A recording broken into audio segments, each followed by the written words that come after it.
जोहार सागुन सेता गाते को आमगे आमिज बायरी यूट्यूब चैनल पाटा खय सानाम कोगे सागुन दाराम साउते सागुन जोहार गाते को तेहेኛ वीडियो दो खूब मिटन इनफॉर्मेटिव वीडियो कना आबोरिन युव समाज को लगे स्पेशली गाते को आबो बन सानाम होड़ गे बन बाडाया जे मोबाइल चार्ज जुदी आबो मोबाइल रे बैटरी चार्ज जुदी बाबन पुरोवा दीर्घ दिन जखन नोंका बन मोबाइल बन चार्जा हाफ रे तो बैटरी रे लॉन्जिबिलिटी से बैटरी रे बैकअप किंतु बै बैते कमो गाते को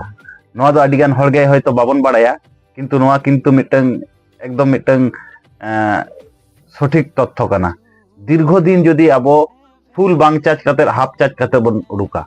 नोआ बैटरी चार्ज लेका गे गाते को आबो जीवन रे हो मिटन खूब गुरुत्वपूर्ण मिटन विषय मेना जहां पठुआ गिदरे को नोआ बाको बुझेव दाड़िया खातिर आकुआ सक्सेस रे रेट साव सावते आको झोतो जायगा रे को माने फेलियरवा नोआ दो मिटन खूब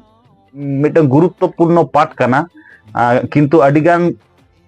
यंग यूथ कोड़ा गिदरे कुड़ी गिदरे को नोआ आको बांग बाडाय खातिर आको जीवन रे जहाना अचीवमेंट करते गेले खूब मारांग मिटन बाधा निये तिंगुना ओना दो गाते को आपे थंबनेल रे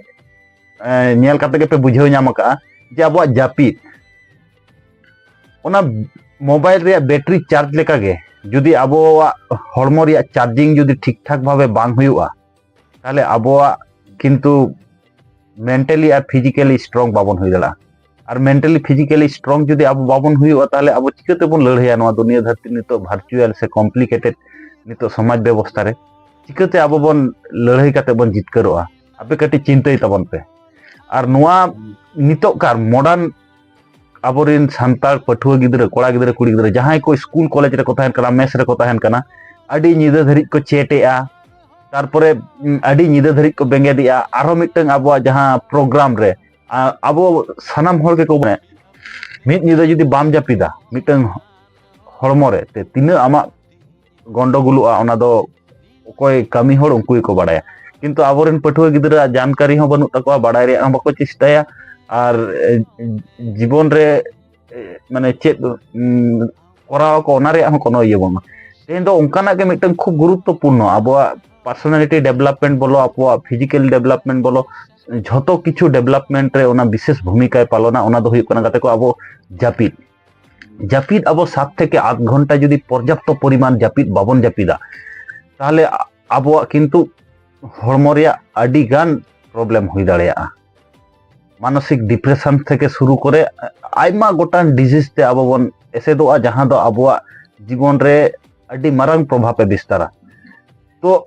जहां को बन परिश्रमी नोआ दुनिया धरती रे झोतो हड़ के बन परिश्रमी जहां स्टूडेंट उनी होय परिश्रमी जदि आजा मेस खो स्कूल कॉलेज चला कना सारा दिन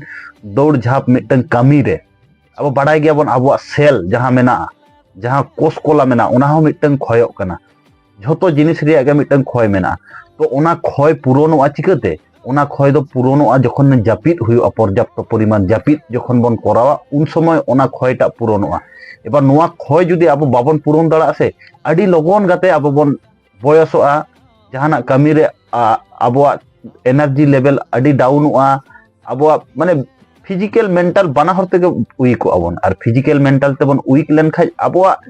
जहां किछु के कराव सनाय बना ओना आबो बाबन करा दड़ा अडी गान पठुआ गिदरा नोआ कथा बाको बुझेव दड़ा ओना खातिर उनकुआ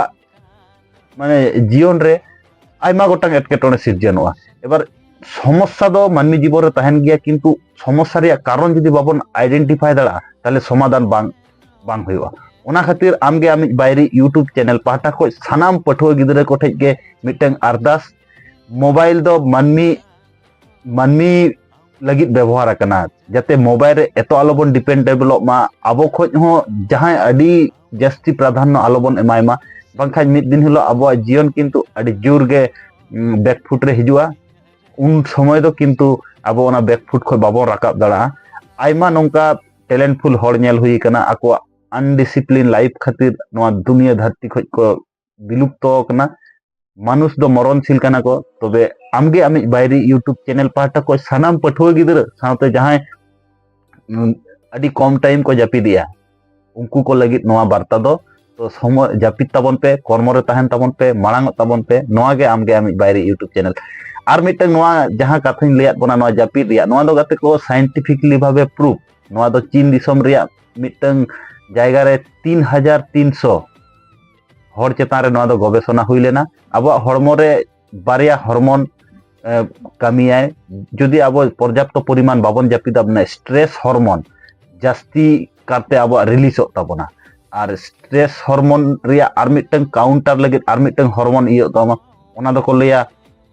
कोलोजेन हरमोन नोआ कोलोजेन हरमोन दो हुयुक कना स्ट्रेस हरमोन मिटन शत्रु कना एबार ओना स्ट्रेस हरमोन जखन बेसी हुयुआ और ओने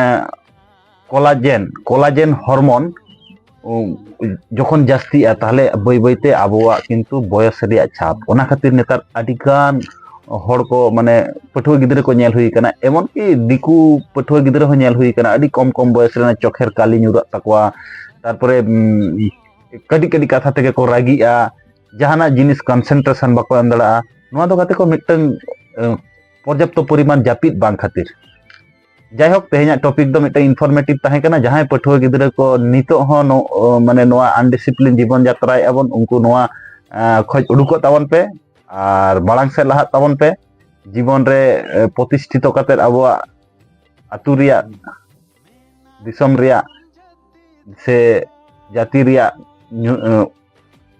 ᱧᱩᱛᱩᱢ उज्जवल ताबन पे